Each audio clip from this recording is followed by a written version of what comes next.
Okay, this is my house. Front door there on the right, and that's Joe's house. I'm just gonna walk up here.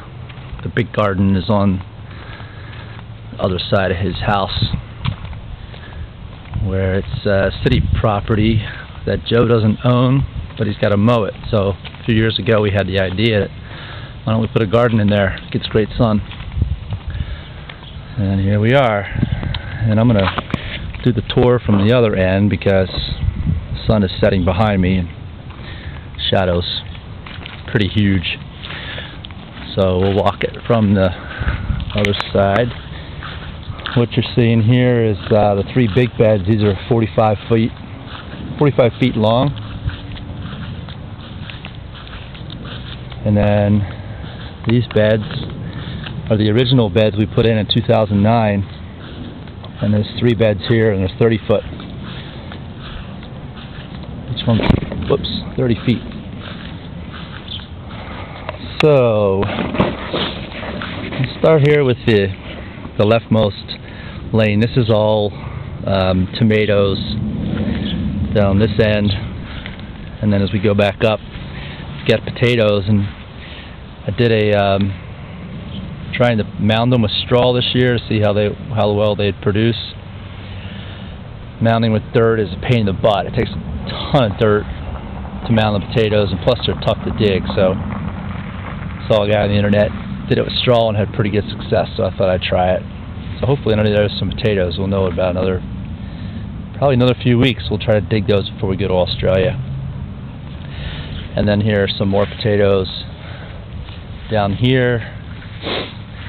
And you can see the soaker hose that I've got running all the way through this bed and the other beds as well. Okay, second bed is all tomatoes. We've got one tomato which is ripening. It's the only one so far. There it is. So August 4th, one tomato out of hopefully like 1,000. The goal with all these tomatoes was to be able to have enough tomatoes so that we could make sauce and salsa for 2 families, for me and for Joe, and that we'd be able to have a big canning party and cook them up with onions and basil and make spaghetti sauce. And I hope we have a good crop. If we do, we might not have to plant tomatoes next year. We might just be able to live on these tomatoes for the next couple of years, which would be great. So this last row, I tried to experiment with growing the corn and the squash together, and my timing was a little off, and the squash drowned out the corn, so I'm not going to have any corn this year. Maybe an ear or 2, but that's alright, because we're getting a ton of squash. As you can see down here, this is a yellow crookneck squash. There's a couple there. There's more here. And these are great because you can just pick them and just leave them on the countertop and they'll last a long time. These squash here I call fancy squash because they're from Barbara's friend Francoise. Her nickname is Fancy. She gave us one of these squash last year, and of course I saved the seeds and planted them this year. And here's another fancy squash. This one's huge, probably about the size of my head. Here's my hand on it so you can see how big that is. And here we go. We got one ear of corn. Looks like it might try to grow, maybe. And here's patty pan squash. These remind me of growing up. Mom would plant these every year. Here's another yellow crookneck squash. And then pumpkins, for the second straight year, not doing too good. There's one pumpkin here, and there's one more pumpkin out of 4 plants, and it's right here. And I think the problem is the seeds are just not good, so I'll have to adjust that for next year. Okay, now to the big beds. Start on the right here. And this is mostly tomatoes. The idea was to do tomatoes along the fence here so that we could just tie them up and have the fence act as a support. Most of the tomatoes I grew this year are called Silence tomatoes. Only some of them are large beefsteak tomatoes left over from last year's seeds from Joe's parents. And I've also got some basil intermixed in here. Here's a little bit of basil, just to give a little flavor. And the basil grew before the tomatoes grew. The tomatoes have taken off in the last month to 6 weeks. All in all, I've got 25 tomato plants out here, and about 7 or 8 more on the side yard. So here's some fresh peas that I started back on June 27th, and then these are green beans, and these are really long green beans. Barbara gave me these for a Christmas present last year, and here's a bean you can see right here in my hand. The bean is, God, it's probably about 15 inches long, and I'm just kind of letting it hang there for now.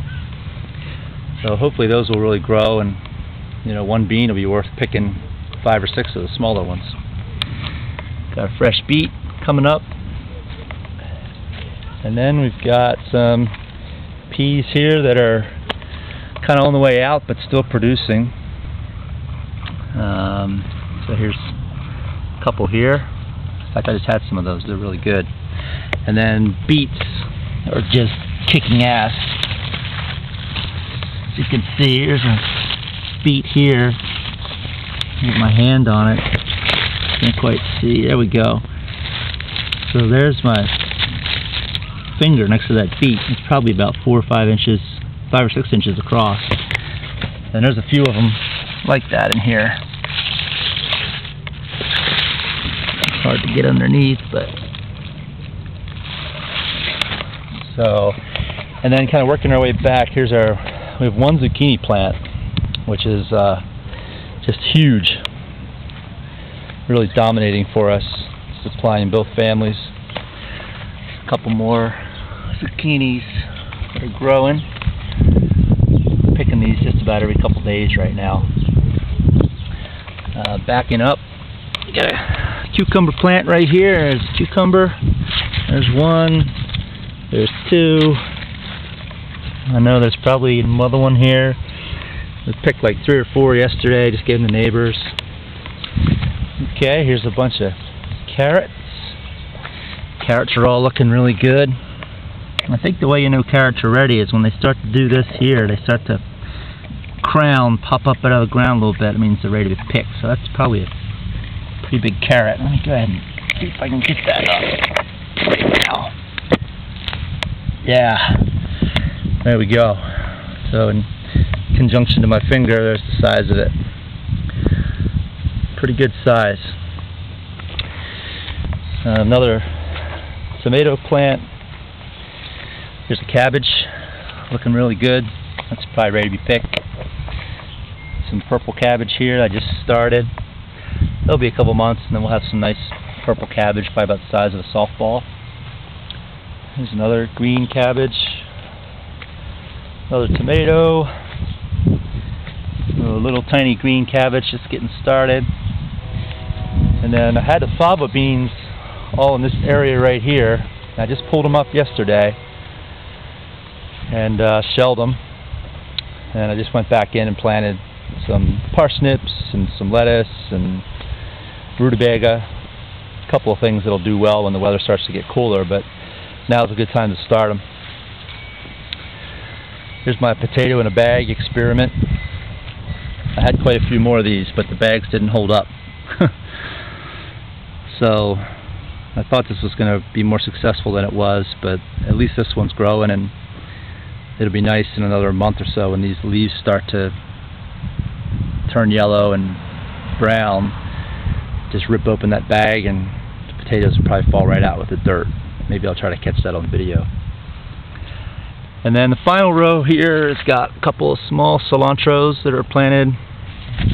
When did I plant these? Planted June 26th. So they're coming along.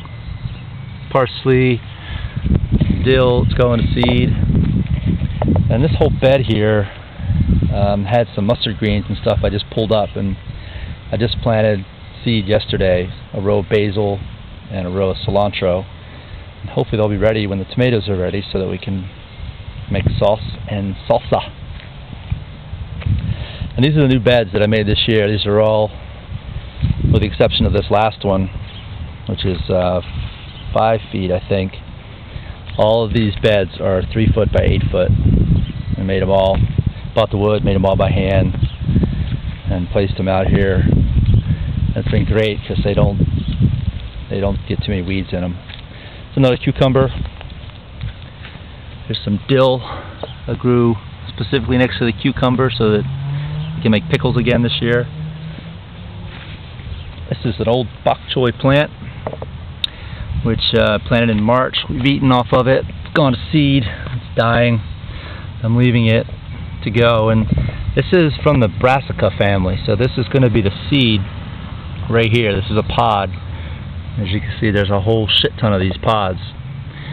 And probably another couple weeks, this thing will dry up. In fact, I'll pop this one open. You can kind of see there. Maybe you can't with the shadow, but there's some little black seeds in there, and that's what you plant. That's what you plant next year. I have a couple of small spinaches going here. Spinach doesn't really like hot weather, so I'm not too concerned about these taking off. Actually, it's good probably to have them covered with this dying bok choy plant. This is radicchio. Barbara likes it. I don't like it. It's pretty bitter. Here's a spinach plant that I enjoyed throughout May and June, and letting that go to seed so I get some new spinach seeds. It's a whole ton of Swiss chard here. These leaves are huge.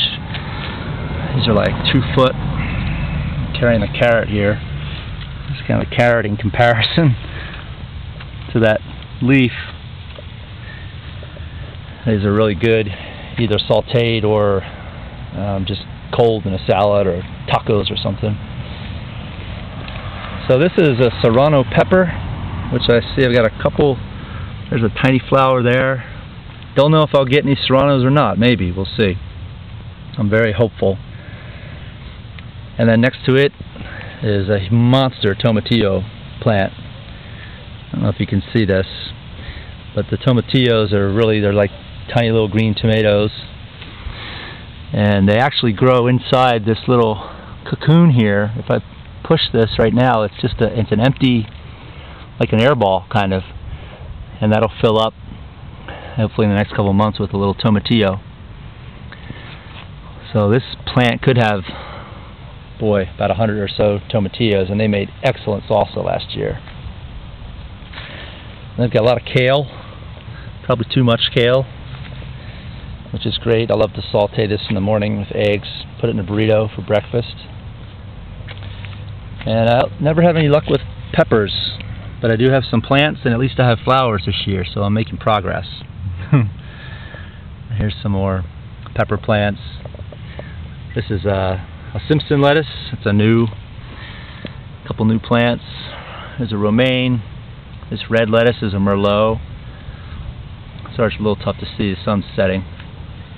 And then these are a couple more romaine plants. This whole area was filled with romaine. They've all been pulled up and eaten. These last two probably should be pulled up here soon too, because we're going to seed. So that, I think, about covers it. Here we go, looking back again. I'm just back up, give you the full view. Of course, my shadow is going to be it.